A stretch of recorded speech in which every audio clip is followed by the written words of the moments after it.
Or Embrace the Globe 21. Hell yeah. I'm Spencer. And I'm Daniel.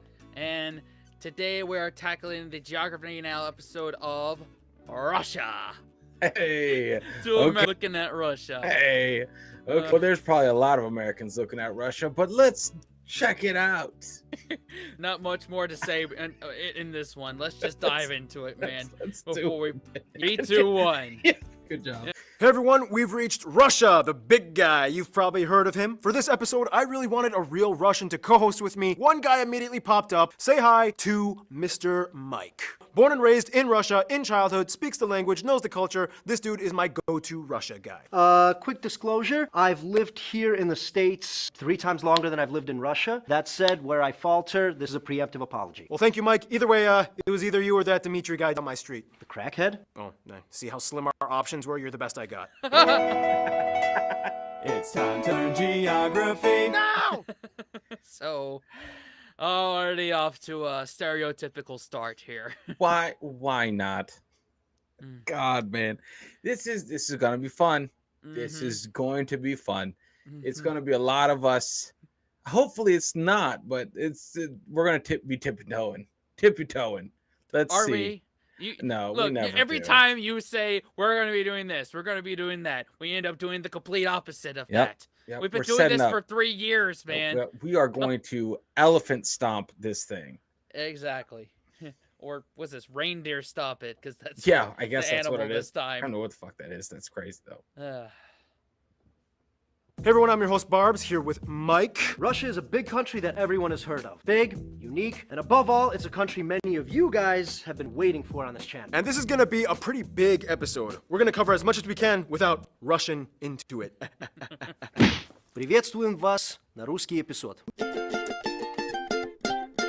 Now, as we all know, by land area, Russia is the largest country on Earth. The country is so big, it's difficult to even get an accurate two-dimensional flat cutout of the nation due to the width of their land straddling a spherical arc on Earth's surface. And with lots of space comes lots of interesting geographical anomalies. Russia is so big that it has about 1/8 of all inhabited land on Earth and almost the same amount of surface area as the entire planet of Pluto. Russia is a transcontinental country that straddles both Eastern Europe and Northern Asia in a larger landmass known as Eurasia. It is often understood that the European part of Russia, where about 77% of the population lives, is everything west of the Ural mountain range, and the remaining 23% live on the east side. At about 6,600 miles or 9,000 kilometers east to west, the country covers 11 time zones and the longest border in the world with 14 different countries. Yes, even North Korea at the very narrow tri-point with China. In addition, they recognize 2 more disputed areas that they border, North Ossetia and Abkhazia, as countries, even though the international community recognizes these areas as part of Georgia. Also, the country has military bases in 9 countries abroad, including the breakaway state of Transnistria in Moldova. And keep in mind, the Baikonur Cosmodrome in Kazakhstan, the world's first and largest space launching facility, is actually leased out to Russia until 2050 and acts as like a Russian exclave. The country is divided into 85 federal subjects, 2 of which are disputed, and all are divided further into 6 categories. The 46 oblasts or provinces, these are the most common subjects with direct control from the central government. Keep in mind, the westernmost point of Russia is actually in this detached exclave known as the Kaliningrad Oblast. Then you have the 22 republics. These are nominally autonomous areas that have the right to their own constitution and language alongside with Russian, as many of them are inhabited by ethnic minorities with their own cultures. Then you have the 9 krais or territories, which are basically just oblasts but with a historical tie to being frontier regions, many of which are sparsely populated. You have the 4 autonomous okrugs or districts, which are like little sister areas that have a certain level of autonomy but are still subordinate to a certain oblast. These 2 oblasts are in charge of these 3 okrugs, whereas the Chukotka Autonomous Okrug is the only one not subject to any oblast or krai. Then you have one strange unit known as the Jewish Autonomous Oblast, which was kind of like a deliberately created entity that was supposed to be a new home for Russia's Jewish population, even though today less than 1% of the population is Jewish, but it's still called the Jewish Autonomous Oblast. And finally, you have the 3 federal cities, the 2 largest ones, Moscow, the capital of the country, and St. Petersburg, as well as the controversial disputed Sevastopol, located on the controversial Crimean Peninsula that is claimed by Ukraine and Russia claims as the Crimean Republic. This is a tricky subject we'll talk about later. In short, Ooh,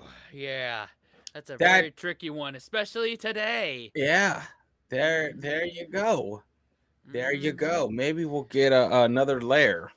Yeah, we'll finally understand that little bit that's still going on as of January 2024. Man, because That's this was what was this? 2020? When did he make this? let's double check it. 4 years ago. Yeah. Wow. January 2020. Yeah. Wow. Okay. Yep. Okay. Yep. Maybe we'll get the lead up, or maybe not. He does a good job staying away from all that stuff. Yeah. We may get one tiny piece of the puzzle from this. Yeah. But this is huge. Massive, dude. I How does one government even try to control that? Yeah. Yeah. No wonder most of them live on the European side of Russia. Like, and everything else is I don't know what Siberia is. We'll learn what Siberia is in this. I hope one. so, because But I've that's- always heard it. It's like Siberia. Like, don't Yeah. go there, or you'll get transferred there. It's like the coldest fucking place out there. Yeah. A joke amongst a lot of Americans is, in Siberia, Russia, you punch you. Yeah. Or That's coffee drink you. yeah. Vodka. Vodka is drink you. Vodka is king. So Yeah. let's see. Yeah. Let's see. Let's see. Short, these three cities kind of operate as their own regions and are not subject to any oblast. Whew, and that was just the administrative division section. We didn't even get into all the other weird stuff. Like how this guy wants to revive the House of Romanov and possibly buy land in the Balkans for a micronation. Or how the California Independent Republic actually has an embassy in Moscow. Or how they once had sovereignty over Alaska for over 100 years, known as Russian America, and was like, aha! I got a piece of America. How you doing, settlers? Not so good. Oh man, this war against the Ottomans is costing me a fortune. I need money. Whoa, there's a gold rush on the West Coast in California. Let's all go, now. The Americans and the British Canadians might get closer and try to take over. It will cost more to defend my American territory that I don't even pay any attention to. Maybe I should just sell it. Hey, UK, you interested? I've got quite enough Arctic tundra. I think I'm quite all right. USA? All that frozen, useless land, you better sell it to me for cheap. And that's how they sold it for only 7.2 million, which by today's inflation rates would be equivalent to about 130 million or about 2 cents per acre. For what it's Wow. Yeah, that was that ended up being a steal. Yeah. Russia pretty much just gave Alaska to us, like, comparatively. Yeah, and you know what the U.S. does best? Sniff out oil and gold. Mm-hmm. And my God, we found it. We sure did. And Alaskan king crab, which Oh, is a good that's- thing. That's there too. Yeah. 3 things. Yep. worth, though, Russia kind of got its general land territory we know today from the conquests, mostly from Cossacks that ended in the late 17th century, led by this dude. What is a Cossack? Well, long story short, it's kind of like this. I'm so sick of this pent-up aggression. I just need to get out of this town and get in a fight or something. Hey, you're an intrepid guy with a death wish who probably wouldn't mind maybe dying. How would you like to go out and get paid to do that for my country? How? Just like go out, make alliances with the locals, or I don't know, kill them. Just give me more land. It's an adventure. Like a mercenary or something.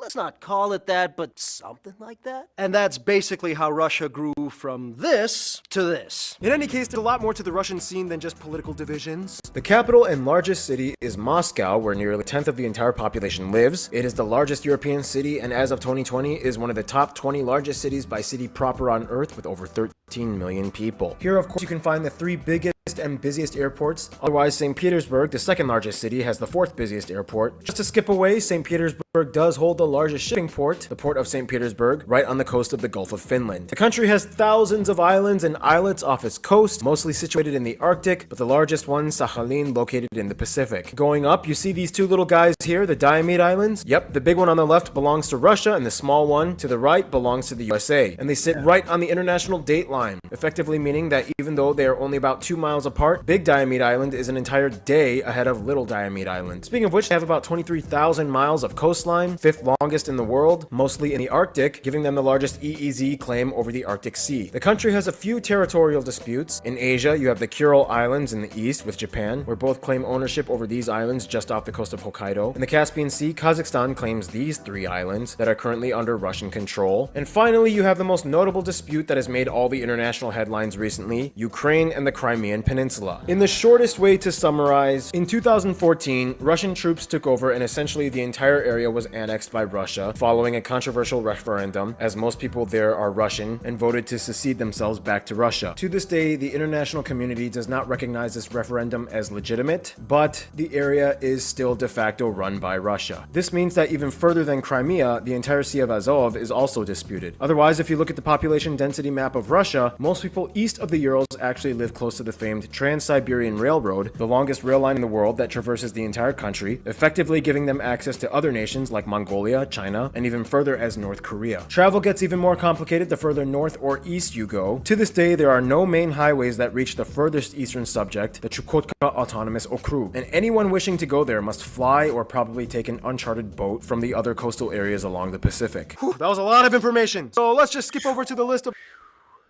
Yo, that's a lot. That's Like, crazy.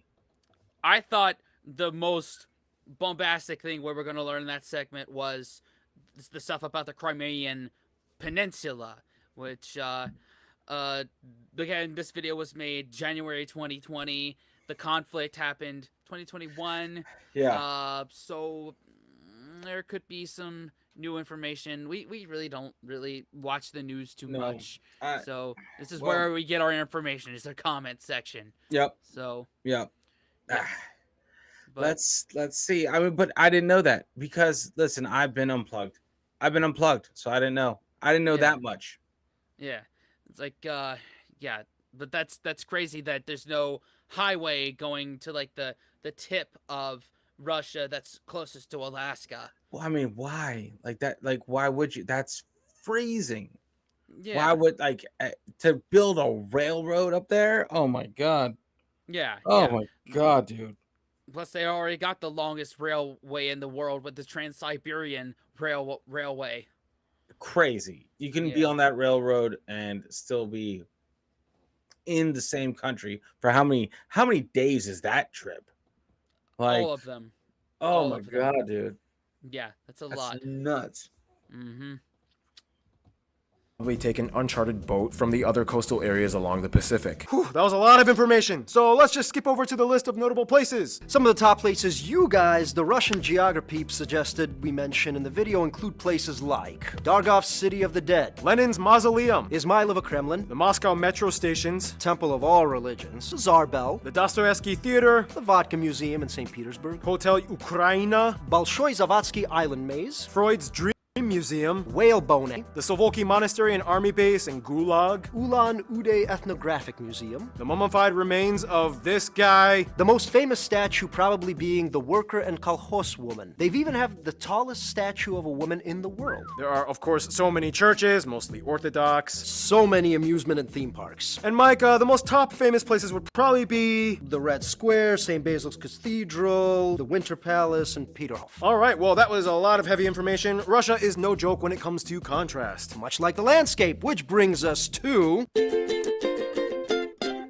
Now, when it comes to the physical makeup, Russia is kind of like an ice cream shop. I mean, yes, most of the country experiences cold and freezing temperatures, but being the largest country on Earth area-wise means you're going to have a lot of different physical regions, so it's kind of like different flavors of cold, right? What do you think, Mike? Yeah, for one. The country starting in the west begins with the flat and relatively lush European plain. From there you have the Caucasus Mountains in the southwest, where you can find the highest point, the tallest point in Europe, Mount Elbrus. Just to skip away you find the Volga River Delta, the largest delta in Europe, fed by the Volga River. The Caucasus and Ural Mountains together make up the boundaries of what is considered European Russia. And from there, Asia begins with this massive area known as Siberia, divided into the West Siberian Plain, where the mighty Ob River flows, the North Siberian lowland, and the Central Siberian Plateau. Just south along the border of Mongolia, you have the Sayan and Yablanovi Mountains, where you can find the largest lake of Russia and the deepest in the world, Lake Baikal, which, by the way, has some of the only freshwater seals on Earth. It is fed by a tributary on the longest river of Russia, the Lena, which flows northward into the Arctic. From there, you have all these other mountain ranges that shield the Kolyma lowlands, and finally, you reach the highly volcanic Pacific coast with the Koryak and Kamchatka ranges that extend with an archipelago southward, all sitting on the Ring of Fire. In fact, the Kamchatka and disputed Kuril island chain have more volcanoes out of anywhere else in the country at about 200, about 60 of which are still active. The three most active and continuously erupting ones being Karimsky, Kizimen, and Shivoluch. Keep in mind, up north, the Arctic Ocean is actually divided into 5 separate seas on the Russian side: the Chukchi, the East Siberian, the Laptev, Kara, and Barents Sea. And here you can also find the northernmost point of Russia's domain, the Franz Josef Land Islands. They are right above Nova Zemlya, which has the largest glacier in Europe, and also the site where the largest atom bomb ever was dropped. Fun fact. Amidst all this land, about 60% of it is classified as being part of the Siberian taiga or taiga forests, which are forests situated in colder climates with deciduous trees like oak, birch, and spruce. This is the largest forested area on Earth, yes, even bigger than the Amazon. Much of the south of Russia is classified under the steppe region zone, or massive expanses of grassy land with few trees, ideal for agriculture with moderate temperature and sunshine and moisture. Otherwise, the further north you go, the less hospitable the conditions get, and you reach the tundras and cold deserts, where very few people dare to live, but many resources are locked away, such as the numerous oil and natural gas reserves hidden in the interior and offshore sites in Siberia and the Arctic. Russia actually has the largest natural gas reserves in the world, making them the largest natural gas exporter and the largest oil producer in the world. Most of these petroleum resources are managed by state-owned companies like Gazprom, Lukoil, and Rosneft. Whew, lots of land and lots of stuff happening in it. Russia's economy ranks... Boy, lots of oil. Lots of oil. Natural gas. Lots of land. Siberia. Yeah, Huge. Siberia. Cold. All of it. Holy crap. So much. It's absolutely mind-boggling. The size of Russia, man. So I need to make a correction from earlier. I said in Siberia, Russia. No, in Soviet Russia. Vodka drink you. Yeah, pretty much. Yeah. Yes, pretty much. I don't know why I had Siberia on the mind. Hey. That's why I said that. There you go. Yeah. It all looks cold. Yeah. It all looks cold. Mm-hmm. And I know it's a massive, probably overstatement, but it just looks cold. Like, Yeah. I'm sorry, man. Yeah. God. And the European side looks mild, at Yeah. best. Yeah. Still a bit cold. Yeah. Mm-hmm.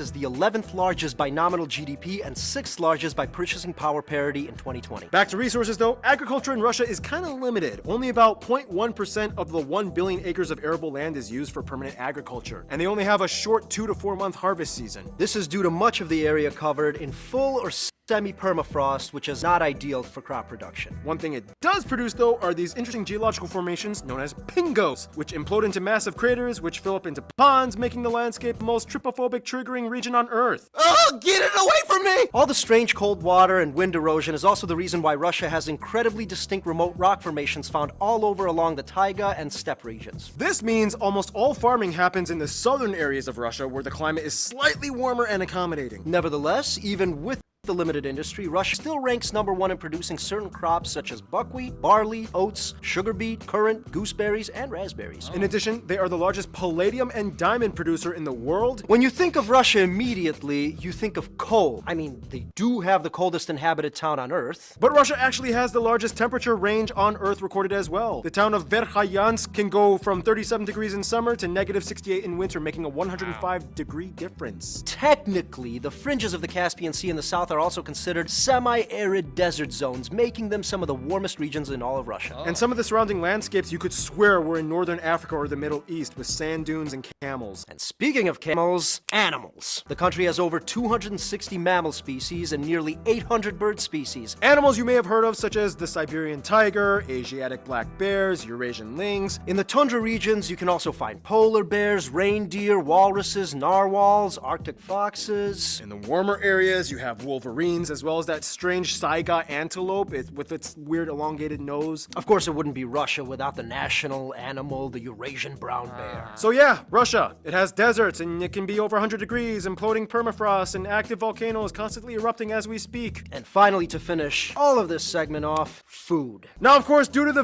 vast, wide domain and numerous ethnic groups found in Russia, the country has an enormous range of regional cuisines. One common theme you'll notice is that Russians tend to pickle a lot of their vegetables since the harvest season is short and not available in the colder months. Anyway, just add a dollop of sour cream to your soups, take a shot of vodka, and bam, you're into the Russian zone. Some of the more widely known and popular dishes you guys, the Russian geography suggested: stroganoff, blины, chicken Kiev, голубцы, lots of different types of rye bread, many types of pyrogi. They have their own way of doing ice cream and meringue desserts. Caviar is a big deal in Russia, especially from sturgeons. Many soups were a big soup and salad culture. You have things like shi, борщ, солянка, уха, щавелевый. Salads include vinaigrette, оливье. And they celebrate it on New Year's and they eat it on New Year's. It's not a party unless that salad's involved. They also took it from the Belgians or something, right? No, there was a Belgian guy who worked in a Russian restaurant, and then one of his sous chefs ended up stealing the recipe. Stole from the Belgians New Year's, got it. Now, we could go on and on, but it would take forever because Russia has over 180 recognized ethnic groups, which each have their own distinct culture. Speaking of Okay, before that, yeah. I loved beef stroganoff, hamburger helper. I hadn't had the proper one until like my adult years when I made it myself. And that makes sense that they pickle their vegetables because that makes a lot of sense. Now you're just like, oh, because that's the way to preserve food. Yeah, Like, yeah, because no it's shit. cold for most of the country, aside from those very rare places that are in the south of Russia that were pointed out. That's nuts, man. That's nuts. Like it makes sense though. It really does. Obviously, soup. Yeah, Soup. I mean, come on, vodka, soup, and yeah, I get it. I'm there for it. Like, yeah, okay, I'll go with it. I'll allow it. yeah. All right. of which, I think that's just about the right time to transition to. In regards to Russian people, Fyodor Dostoevsky once said, "It's frightening to see how free a Russian man's spirit is, how strong his will. Being a Russian carries a powerful meaning to the Russian people. It's a title of honor and pride many of them take." The country is made up of about 143 million people. It is the most populous nation in Europe, and as of 2020, the 9th largest country in population on Earth. About 80% of the country identifies as ethnically Russian, and the remaining 20% come from one of the 180 or so ethnic minorities found throughout the country, the largest being the Tatars at about 3.7% and Ukrainians at about 1.4%. From there, you have everything else from the Bashkirs, Chuvash, Karelian, and so on. Keep in mind, many of these minority groups are East and Central Asian in their heritage, like the Yakut and Tuvan and Altai peoples, whom speak Turkic or Mongolic-based languages, and are not Caucasian like the majority of people that identify as Russian. They use the Russian ruble as their currency, they use the types C and F plug outlets, and they drive on the right side of the road. Russian, of course, is the national language. However, the republics are allowed to have their own co-official languages as well. Oh, and speaking of which, Russian cursive is like the most mind-blowing sight to see. Now, with Russia, you have a lot of backstory, but the best way to probably start off is by understanding the Slavs. In Europe, there are three main powerhouse ethno-linguistic groups: the Germanic, the Latin, and the Slavic. Slavs are the largest one, and Russians make up the highest population of Slavs. Their roots are documented from Roman times, and they have spread all throughout Eastern, Central, and Southern Europe. With the exception of a few outliers like Poland and Croatia, the majority of Slavs in the world have a background in Orthodox Christianity, which was kind of like a further stem thing from the Byzantine Empire. If you don't know what any of that stuff is, basically in like the 4th century, Europe was like, "Oh no, I'm dying! The Germanic people keep attacking! I'm losing money and nobody wants to claim Caesar as divine! Help me, my predominantly Hellenistic Greek-influenced subjects to the east!" Psh, good luck,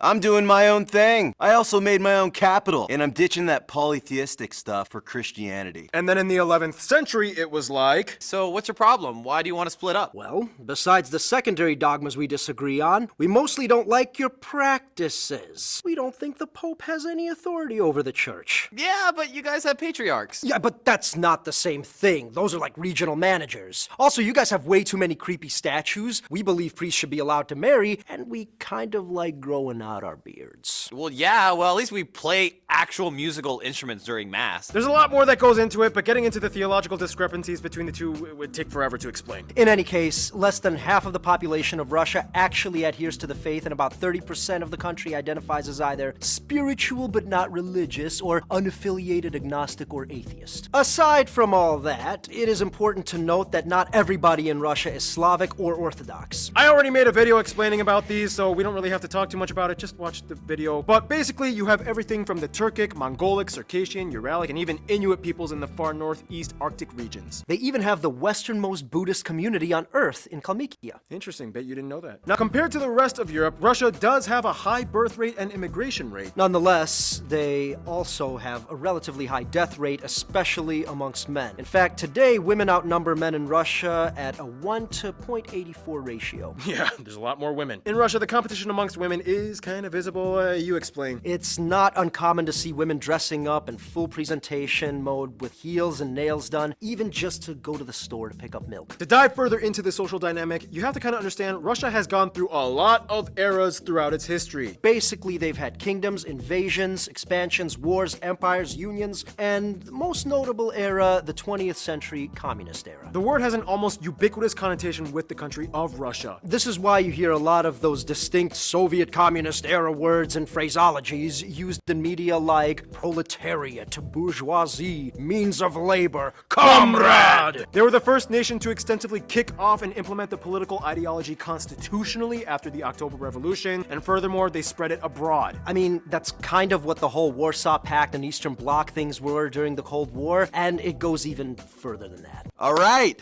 we just destroyed those Nazis. Awesome job, man. You know, Russia, it was really cool working with you. You're all right. Yes, mój drug. It was quite pleasure destroying real enemy. Well, I guess my European friends and I should help Germany set up a free market system, privatize their corporate policy, and stimulate the cash flow through competitiveness to get them back on their feet. No. Me and my friends will help set up collective system that mobilizes and encourages proletariat to function efficiently by state regulations with no independent red tape loopholes. Oh, shit. Is this really happening? Da. I believe it is. I take east, you take west. And in the 50s, it was like... I influence north, you influence south. And in the 70s... I support north. I support south. And so on. Which begs the question, what exactly is communism? Although there are many schools of thought and varying definitions, in the shortest way of summarizing, communism is a philosophical, political, social, and economic ideology and movement derived much from the writings of Karl Marx. The ideal ultimate goal is to establish a common ownership and means of production by the people and the state. Or in the simplest form, you don't technically own anything, everyone technically owns everything on paper. But the state gets first dibs and distributes what it deems as most efficient, technically, kind of, but not. It's weird. It's weird. Anywho, after the... Well, if anybody was going to feed us that kind of information, it would be geography now. There you go. There you go. Yeah, And especially on the episode in Russia. Mm-hmm. There you go. Yeah. That's the simplest way to put it. Like, that's how I'd been taught it in school, I would have passed that test. Yep. Like 100%. with flying colors and not just scraped by with it. Yep. I feel you. Sometimes, the overcomplication is a good way to deep dive into things and to actually get the essence of it. But like just elevator pitch it. This is good. Yeah, this is a good elevator pitch of that. Yep. Yeah. And so many different what do you call it? Ethnic groups? Ethnic groups, eras of government. Yeah. Not like there's a lot going on here. The history runs deep, and it's not like throwaway history. This is like main stage, global stage stuff. Everything meant something. Oh my god, dude. fall of the Soviet Union in '91, they changed their system of operation. Legislatively, on paper, Russia classifies itself as a federal dominant party, semi-presidential constitutional republic, with an emphasis on a heavily state-run economic model and Russian conservatism as a popular ideology. This party, United Russia, holds about 3/4 of the seats in the Federal Assembly. And it's semi-presidential because the president is head of state, whereas the prime minister is head of government. However, it's a lot more complex than that. Mike, what would you say? So, this is a country that is notoriously known for changing the rules as they play the game. I sort of see it as an oligarchy. Okay, so that being said, let's highlight some of the notable cultural traits and accomplishments that Russians are known for. For one, Russian pioneers in the space race and kicked off the age of space exploration. Here's my buddy Destin from Smarter Everyday talking about it. All right, Paul, if you're going to talk about Russia, you've got to talk about aerospace engineering because they are impressive. It all started back in the day when a Russian visionary named Tsiolkovsky came up with this momentum balance for rockets, which came to be known as the rocket equation. Back in the early days of spaceflight, the Soviet Union kicked off the space race by launching Sputnik, the first satellite in space. Moved forward through the space race, Yuri Gagarin, the first human in space. That was a really big deal. Fast forward to today and you realize that Russia and the United States are not just collaborating, there's a full-on partnership between the two nations. No matter what political situation's going on the ground, these engineers, NASA and the Russian aerospace industry, they've been working together to make human space exploration possible. The International Space Station, one of the most amazing things ever made by humans, has been a platform for persistent human presence in space since the late 1990s. I love this thing. Also, the Russian Soyuz spacecraft, developed in the early 70s, has proven itself to be the workhorse of human spaceflight. This stuff is awesome. Thanks for letting me say that. If you're doing a video about Russia, you have to talk about rockets because Russians are good at rockets. Why don't you have a segment for each country about the rockets that are, like, I know how you edit, you're gonna cut me off now. You could have a And aside from the space race, there are many discoveries and inventions attributed. That sounds like every single person from a non-American country talking about theirs. They just go blah, blah, blah, blah, blah, blah, blah, blah, blah. It is lovely. We appreciate that, but just keep it simple, please. We're so busy. Please condense it. Yeah, that's all we ask. Or save it for when we actually meet in real person, real life. How about that? And a fun tidbit. Since the 80s, we've never had 100% of the human population on Earth. Yeah, there's always been one person in space. So 100%. Since the 80s, the human population has never been 100% on Earth. Crazy. Yeah, that blows my mind. Yeah, I never thought about it. We've always had one person from Earth in space. Hell yeah. Crazy. Hell yeah. Whew. To Russian innovators. Here's just a few of them that we will put on a full screen mod. All right, let's look at this.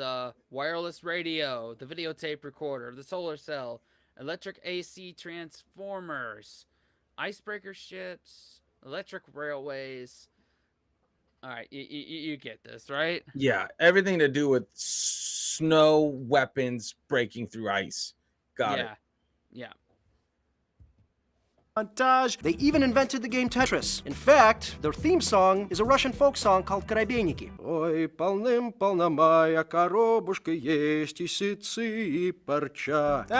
This dude Mendeleev also created the earliest form of the periodic table, and some elements are actually named after Russians and Russian places, including the guy himself. They're also the pioneers of stem cell research and numerous surgical procedures like heart and lung transplants. Even amongst the diverse republic areas, there are some universal Russian customs and traits that transcend regional boundaries. All Russians take holidays and festivals very seriously and enjoy their times of celebration. Christmas was effectively brought up to New Year's, and instead of Santa Claus, they have Ded Moroz, basically translates to Grandfather Frost. Later iterations give him a little sidekick, Snegurочка. Otherwise, all over you have other festivals celebrated like these. Women's Day is a huge one. It's a common misconception that Russians are genetically acclimated to the cold. Explain. We just handle the cold better because we bundle up better. But you guys do have that, like, banyas sauna culture and you guys jump into the ice water a lot, right? Oh, yeah. In addition, Russians are known for excelling in a range of sports, most notably ice hockey, wrestling, figure skating, and gymnastics. They have consistently ranked high in the Olympics and ranked the #1 medal winners twice for the winter seasons of 1994 and 2014, where they hosted in Sochi. Which has a stream of following controversies. Chess is a huge part of their culture. The game of cold logic rewards cunning and has always spoken to the Russian. Some of the top chess players in the world have come from Russia. 1930s Romantic era was sort of seen as like the golden age of Russia writing. Some of the top notable authors like Dostoevsky, Tolstoy, Chekhov, given the honor and prestige of Russian literature. Russians have an incredibly long Rolodex of folk music that dates back centuries, And many native instruments are still used to this day, like the bayan accordion, the sviral flute, strings like the domra, guzli, and the most famous of all of them, the triangle-shaped balalaika. every region has their own style of dance. But the most internationally well-known style probably being the troika and prisyatka. Russians know how to put on a show. The world-renowned Russian ballet has been operating since the late 17th century, and everyone knows that Russians are some of the best circus performers in the world, excelling in acts like juggling, acrobatics, contortion. Russia has many artists spanning across a wide spectrum of genres, movements, and styles. Russia also has a history of animation. It wasn't until 1935 that Soyuz Multfilm, Russia's largest animation studio, was started. We all grew up on this. Ну погоди, спокойной ночи, малыши, Чебурашка, Ёжик в тумане. Otherwise, what are some last-minute things you would like to tell us about what it means to be Russian, Mike? Without trying to be dismissive, Russians kind of like to fetishize their own suffering. It's like Russians don't live, they survive, not other things. It's considered weird to smile at people you don't know. Why is that? We don't trust you. Never give a knife as a gift. It's seen as a severing of ties. Russians are a very hospitable folk. Many will invite you into their homes and will display either sadness or offense if you refuse. Once you've made it in, they will often bribe you to stay with things like tea, conversation, booze. In Russia, middle names are not chosen by their parents. You are born with one. It is your paternal name. So my father's name is Yuri, therefore my middle name is Yurevich. And that applies to women as well. Absolutely. Oh, okay. Women, you get a male name for your middle name. All right, and with that said, here's a brief condensed history of Russia. Early All right, so they're very proud of their heritage, and they're hospitable, but don't smile if you don't know them. Yeah, there you go. Mhm. There you go. It's like I give these guys props. Russia is a just giant to tackle. Yeah. The fact that this isn't 8 hours long, Mhm. is amazing. Yeah, yeah.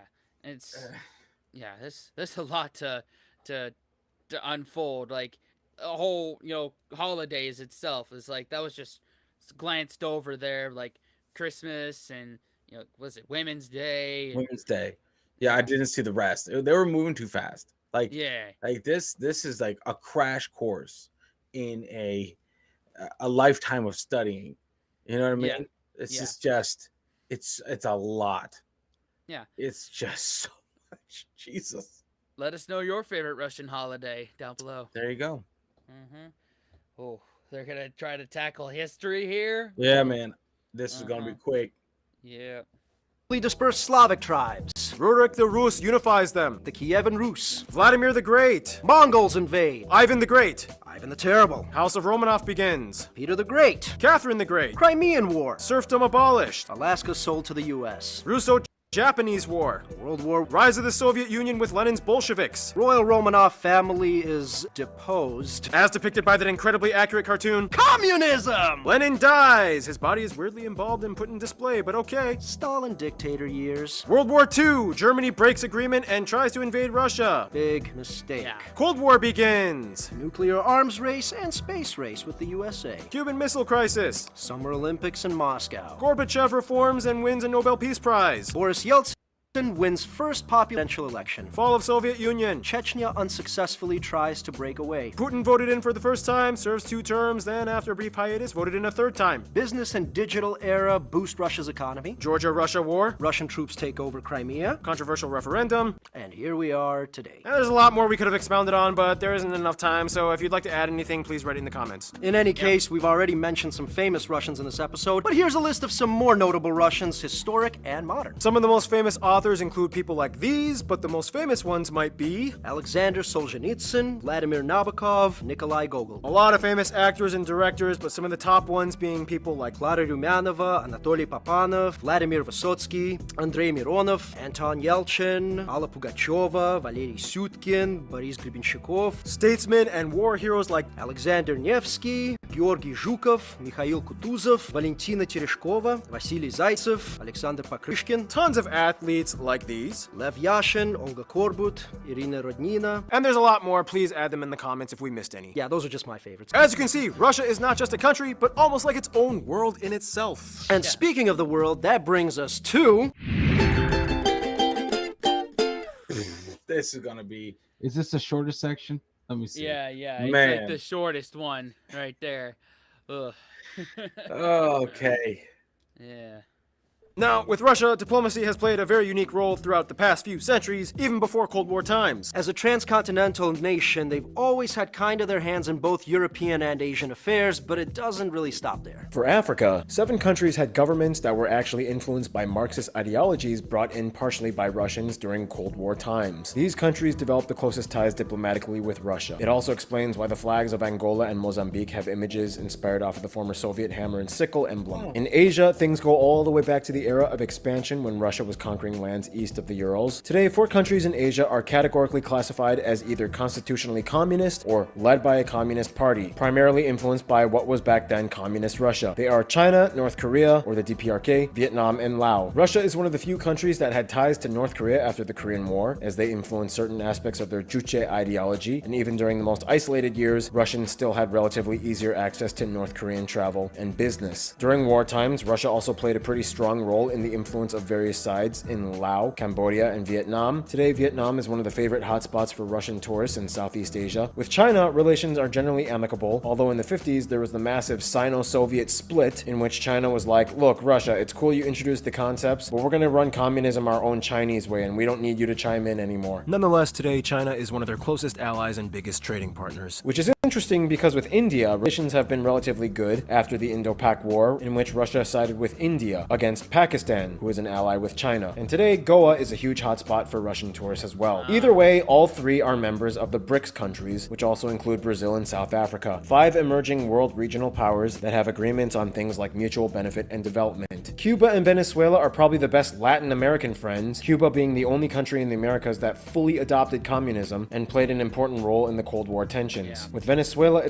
it's a little complicated. On Chavez's years, Russia was close with trade and military cooperation, but after his death, Russia vied to support the succeeding Maduro presidency, which was seen as invalid by many across the world, and from there things got even more complicated amidst the protests, and Russia vowed to support Maduro's side even more if military action was required. The USA is like the forbidden friend, shaking hands together with both fingers crossed behind their backs. Politically, everything has to be incredibly strategic, and not all the rules apply when they play. After the Cold War ended in 1991, relations warmed significantly, but then the US involvement in Central and Eastern Europe made Russia distrustful again, especially with the 1999 NATO interventions in the Balkans. From there, it's a back and forth ping pong game. I'll set up missiles in Poland, I'll build a base in Venezuela, I'll flirt with Ukraine, I'll give asylum to Snowden, and so on. As people, though, the Russians and Americans actually get along pretty well. The USA has the 4th largest population of Russians in diaspora, and many famous Americans have Russian ancestry. When Americans meet a Russian, they might curiously ask questions about what being Russian is like, but at the end of the day, they enjoy the same drunken shenanigans. Ukraine is kind of like the best frenemy with Russia. They have the largest population of Russians outside of Russia at over 8 million, and it is incredibly complicated. Putting all the controversial areas aside like Crimea and Donetsk, Ukrainians and Russians may not always get along on paper, but they have an incredibly long history and they understand each other very well. It's even more interesting when a Ukrainian and Russian marry each other. This didn't age well, man. It did not age well at all. Well, it's nice to see a time before the tomfoolery of what's happening. Yeah. I mean, and I'll give them credit. Yeah, I mean, it's just mainly our governments, U.S. and Russia, that don't get along. The people, just fine. Just fine. Yeah, and it makes sense. Everything, allies and enemies are based off Cold War relations. Yep. Yeah. Yep. I mean, it's crazy, but yeah, okay. It's not. It's interesting because they're doing a good job. They're doing Yeah. a really good job of skirting the issues that kind of you need to expand upon, but they're giving you like here's a snapshot. Like we know it's complicated, but here's a snapshot. Yeah. It is what it is. Yeah. Yeah. In fact, Paul, there's a video of him going to Ukraine during the war. Y'all let us know if you want us to check that one out. Yep.